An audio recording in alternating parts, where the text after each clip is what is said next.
Thank you. Welcome to Forum, coming to you from Los Angeles. Today we're talking about suicide, but a specific aspect of the whole idea of somebody killing themselves. And that is the people who are left behind.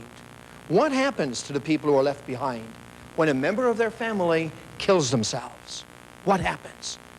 More than likely, they feel guilty. More than likely, they're totally confused. More than likely, they're full of grief. How are they supposed to handle these things? The person who killed themselves is gone. Now they're left behind with these feelings of puzzlement, grief, and guilt. What are they supposed to do? My worry is that some of these people themselves sometimes feel very lonely and may even want to escape themselves.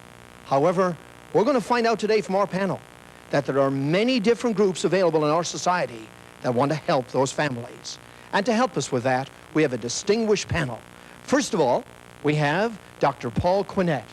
He's the Director of Adult Services at the Spokane Community Mental Health Center in Spokane, Washington. Dr. Quinet is the author of the first book which speaks directly to persons considering suicide. The book is Suicide, the Forever Decision, published by Continuum. Then we have Wendy Joy Smith. Wendy is the program coordinator for the adolescents at Glen Recovery Unit at Beverly Hills Medical Center. She has worked with the California School Program for Suicide Prevention. And Monsignor Charles Fortier. He's the Associate Director of the Family Life Bureau for the Archdiocese of Los Angeles. The Family Life Bureau provides counseling for individuals and families. Monsignor Fortier previously served in the Diocese of Lafayette, Louisiana. We're delighted to have you with us today as we look at the people who are left behind. However, I want to start right off with people in the audience here by asking a question. If you knew somebody who was going to commit suicide and you felt suspicious about that, or if you knew somebody and their son or their daughter or somebody in a family had committed suicide, what would you do to help that family? And when I asked you that question, this gentleman right here, please stand up. You said that you were willing to tell us what you think you would do. Yes, I did, sir. Father, I think the first thing is to study the behavior of the individual and its family to find out what it is that lie behind the problems that created the pressure that brought about this particular dilemma, this crisis, and that ultimately ended in the death of a member. So what you're telling us is that maybe even after the suicide happening, that we should look at the family to try to find out what led up to that suicide, and that might help us in dealing with that family. Dr. Paul, does that make sense? Yes, it does. I think with your question about the person who has completed a suicide or someone that you're concerned about and are seeing some kind of signs or symptoms that they may be suicidal. Let's focus on the person that has already committed suicide and you're now trying to deal with the family. Trying to help the family? Yes. Yes. Well, I think the families go through a terrible, terrible time at this moment. And as a matter of fact, a friend of mine's 26-year-old son killed himself just a week ago. And no one could see this coming. He got hooked on cocaine in crack form. And I have watched my friend deal with this, and not very successfully. She wants to deny that it happened. She can't believe that it happened. I think she's in a state of shock, and people go through shock, grief, anger. They're actually very angry at someone who kills himself because they didn't give you another chance. They didn't give you a chance to help them. They didn't come to you and say, look, I'm feeling so bad, I want to take my life. See, if our friends would do that, we might be able to help them. But oftentimes they don't. They hint. They say, well, life isn't worth living. Or, I'm not going to need my golf club next week. Why don't you take them? They hint, and then we're not sure what those hints mean. And I think a lot of us are afraid to ask, are you thinking about taking your life? Because if that person says, yes, I am, what do you do next? So the family that's left behind, all right, and they didn't read these hints, they didn't read these signs, right, and they're now left behind, and they're feeling the things that you're talking about. What are they supposed to do? Should they get together as a family and have a discussion? I mean, what are they supposed to do? Well, my feeling is yes, they should, and that they need the support of their church, their minister. There are survivor groups now available in many cities, survivors of suicide groups. Some of the hospice organizations are providing this. And there's a very good need for this because many people, as you suggested in the opening, do get depressed. Many of them get suicidal. I've seen people grieve uncontrollably for years and years and years about a suicidal death, and they feel they didn't do something. There was some kind of sin of omission that they forgot to do. And if they had done that, this person would still be alive. And especially, it is difficult on the children whose parents take their lives, because that is a terrible curse for a child. I'd like to ask you a question. I had a friend who had no signs of being suicidal. He was, you know, he had straight A's in school, and he was the best person anybody I could ever be. And one morning, his mom went into his room, and he had a shotgun in his mouth and the back of his head blown off. And I mean, what is anybody supposed to do in those kind of situations? How did you feel about that when you heard about that? I felt very sad and remorse, and I was just like, I couldn't believe it. I couldn't believe that he did that. I mean, there was no reason that I could see why he would do that. If I called one of you up, let's say I was dealing with this young man, he told me about this, and I wanted some advice as regards what to do to help him, what would I do, or what would you tell me? Definitely to talk about the feelings. You know, I think the number one thing is to keep talking about the feelings. And what has happened in one of our 12-step programs is there is a parents group now that of youth who have committed suicide either through drugs or without drugs, primarily with drugs and alcohol. And they support each other, they give lots of love, and they let them go through the grieving process. And for the teens whose friends commit suicide, they come to the group, they talk about it constantly, and they don't hold a secret, and they become more aware of what they could do next time for their friend. And that's our school program is working on that too, LA Unified. So am I hearing that the grieving process is the key? That the feelings that the family or the friends have are very normal feelings, and they shouldn't kind of get depressed about the feelings that they're having. They're normal, and go through the grieving process. What is this grieving process? Well, fear that it would happen to someone else, guilt, like Justin might have felt this. What could I have done? You know, why didn't I see what was going on? So I think that those feelings are primary. Monsignor Charles? And they have to share those feelings. It doesn't make any difference with whom, as long as a person is open to listen and not be ashamed of sharing feelings that they experience at that time. See, I think suicide sometimes causes embarrassment for the family. Oh. I mean, Monsignor just mentioned it. They're ashamed. And, I mean, is society, I mean, are we judgmental about families where suicide is committed? Are any statistics on that? Aren't you? Am I judgmental on families? Sure. When you hear of a suicide in a family, what is your first thought? That there was an emptiness in the family, that there was something missing? There was something wrong with that family. Otherwise, it could not have happened. Somebody failed. Somebody failed somebody. So in the family that has a suicide incident, there's a failure in the family, and it's a reflection on the family. I'm not saying that. But that's what people feel. That's what people think. That's what they feel. When you go to a funeral of someone who has taken their own life, you have a different set of circumstances. This is not a natural death.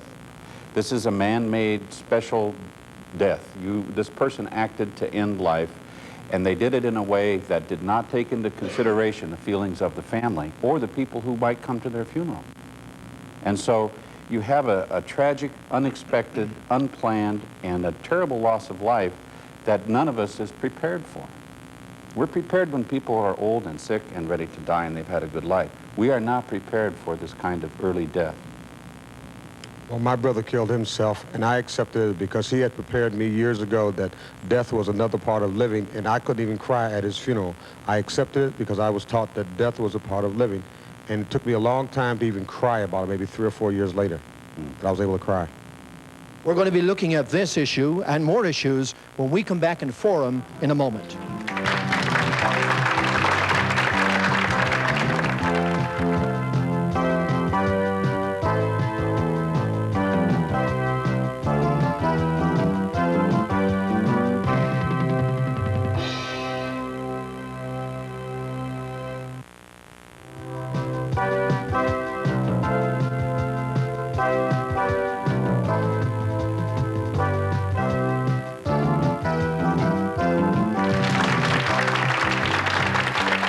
here on Forum, and we're talking about families who have people in their family that have committed suicide, have killed themselves. Are families left alone? Are families stigmatized in some way? Are families labeled in some way?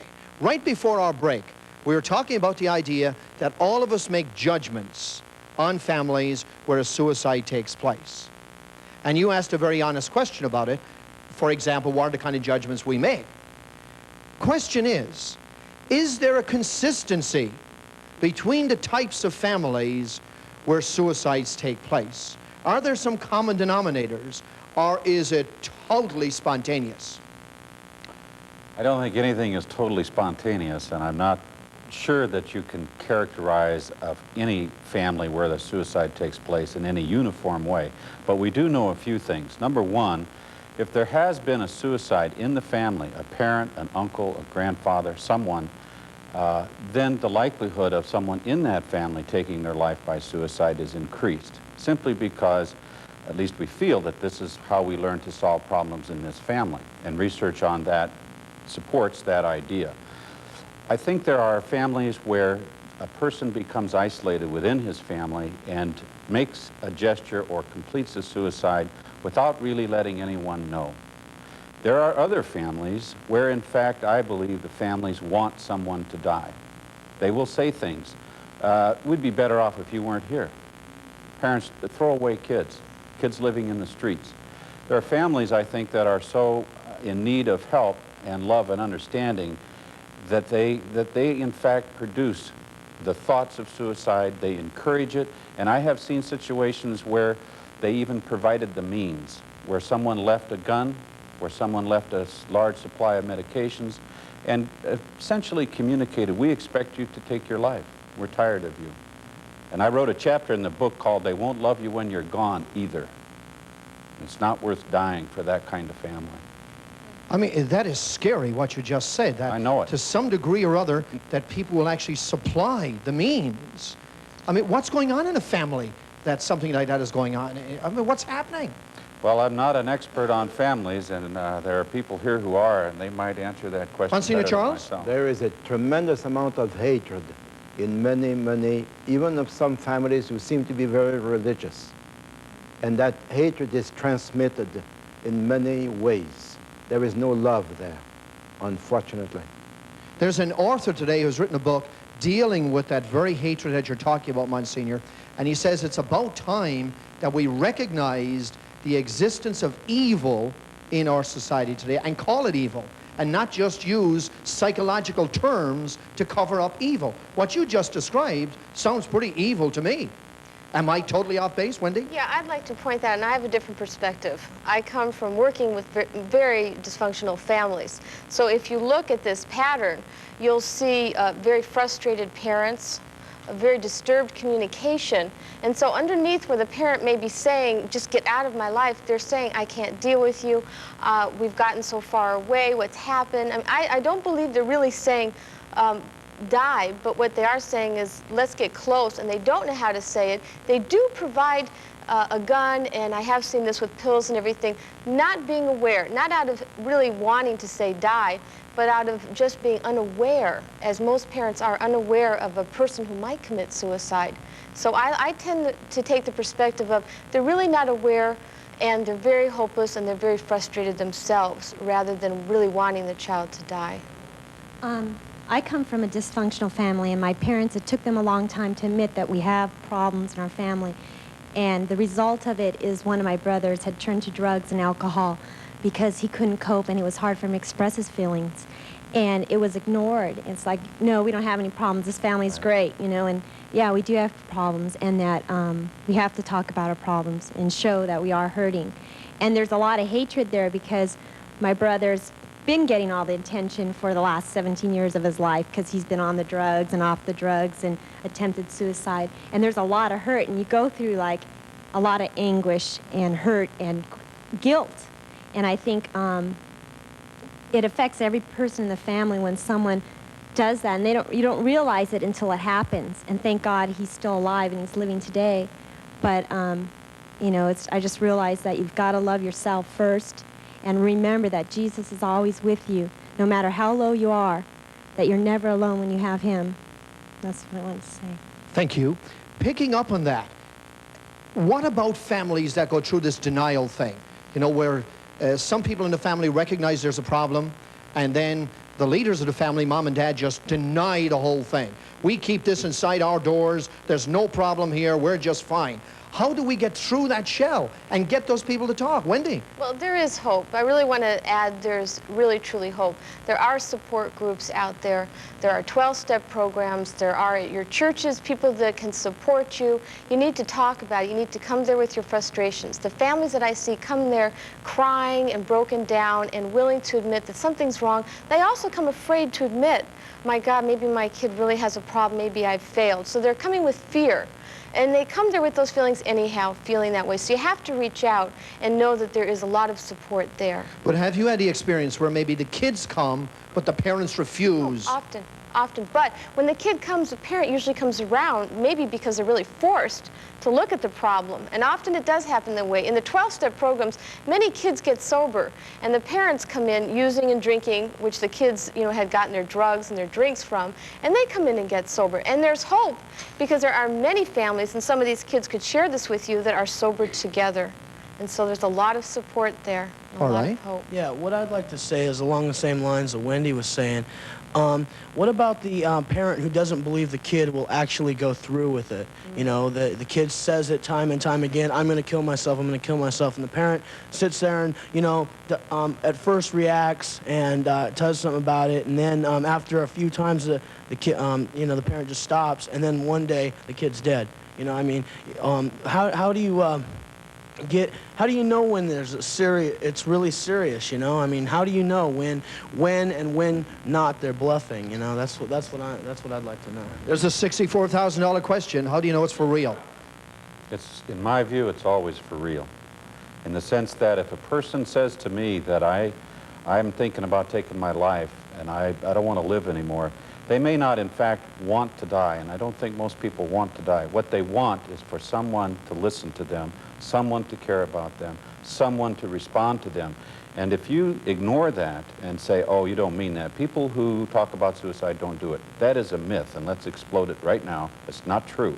People who talk about suicide, threaten suicide, eventually make an attempt, and sometimes they die. What I feel is so important here is that if someone is pestering you with suicidal threats, you'll eventually get angry. You'll get tired of it, and you'll say, look, if you want to do it, just go ahead and do it. Now, I don't like to repeat these kind of stories, but twice in the last 3 months, I have heard of families where someone called someone's bluff, and that person got angry in return and killed themselves.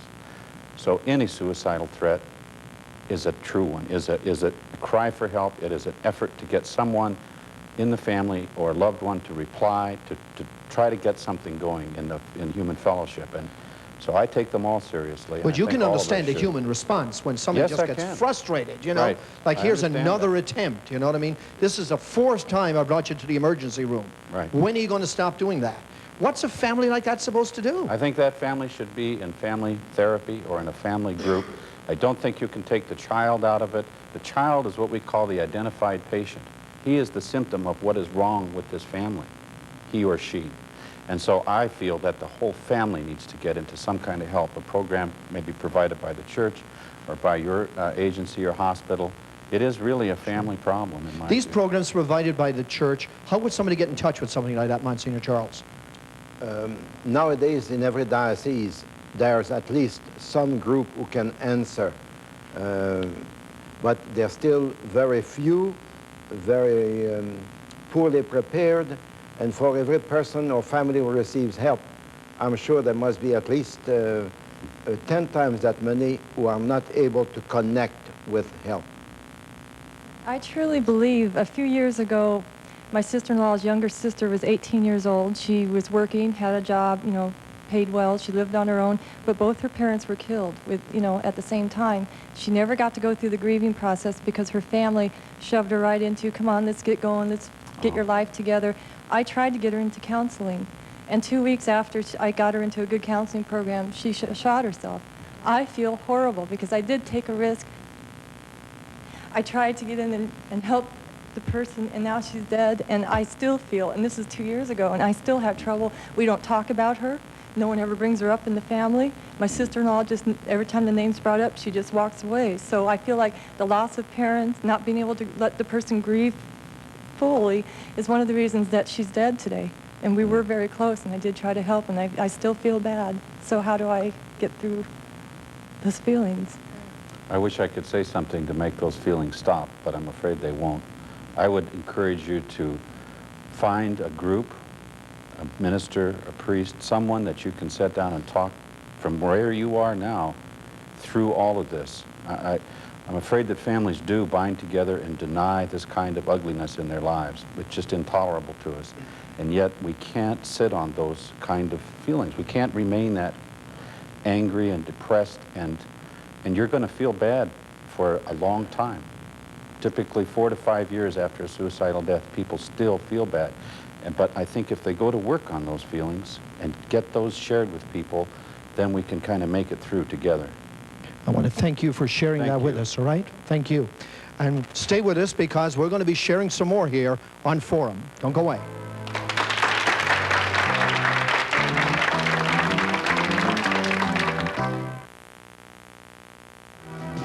If you would like to be part of our Heart of the Nation studio audience, call us at 818-848-5800 or write to us at Heart of the Nation in care of Tickets, P.O. Box 7851, Burbank, California, 91510. We're back here on Forum from Los Angeles talking about the grieving families who are left behind after somebody in their family kills themselves.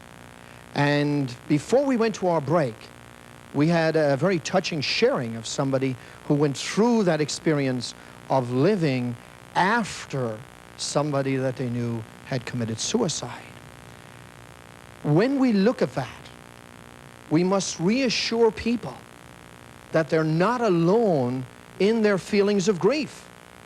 They're not alone in their feelings of loneliness. You can call us in Heart of the Nation. We have a phone ministry. We have people who are willing to listen and help you. Maybe make a referral to somebody that's going to be able to help you in a more intimate way. Don't be afraid to call us. You don't have to be alone. You don't have to suffer alone. Somebody is willing to be with you. Wendy, in the sharing that we had before the break, it was touching, but sometimes maybe somebody watching a television show could see it as kind of depressing or down. How would you help us to understand that? I think you have to understand that it's a very intense topic, and you need to feel the feelings. So if somebody is out there and they find it depressing, that's okay. That's how they feel. They need to talk about it, to let the tears come. Even in our audience here, it's okay to be here and to be touched and to cry. And if we could do it in this audience, then you can do it with your friend, your neighbor, anybody else. So open up, reach out, feel the feelings, and get some help and talk to somebody. I want to thank you very much, the panel, for being with us today. I want to thank you for your compassion. I want to thank you for your love, and thank the audience as well for being with us today. And you at home, we want to thank you for allowing us to come into your living room today. My friends, Jesus tells us we should never judge other people. You know something? Be careful about judging families. Families need to be loved. They don't need to be judged. Until I see you again, may the Lord hold you in the palm of his hand.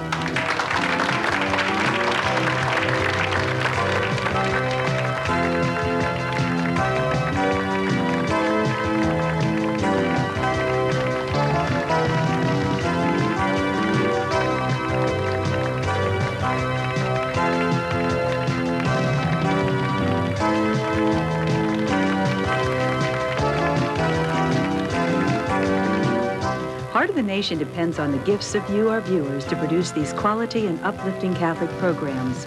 Your contributions also help to purchase airtime on this station. You can make a difference with your prayers and financial support by helping us to bring Catholic television into your homes. So please call